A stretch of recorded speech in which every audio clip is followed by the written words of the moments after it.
Live mula sa Aguila Regional TV, Balitang Bicolandia, para sa balitang umatikbo saan man sa mundo. Sa ulo ng nagbabagang balita, kapamilya, itinataas na sa alert level 3 ang Bulkang Mayon. Live na nagpapatrol Aguila Regional TV, Balitang Bicolandia. Inigo, kamusta na ang sitwasyon dyan? Ilang local governments sa Albay ang naghahanda sa posibleng lumalalang epekto ng abnormal na aktibidad na ipinakita ng Bulkan Mayon.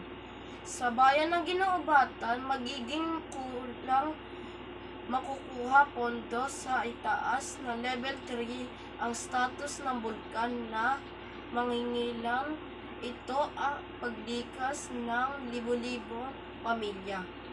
Nakatira malapit sa 6 na kilometro permanent danger zone at dinadala sila ng mga evacuation center ayon sa local disaster management officer na humingi sila ng karagdagang tulong. Mula dito sa Legazpi, Albay, ako si Inigo Aguila nagbabalita. At dito nagtatapos ang isa namang makabuluhan pagbabalita. Ako po si Inigo para sa Aguila Patrol, naglilingkod saan man sa mundo.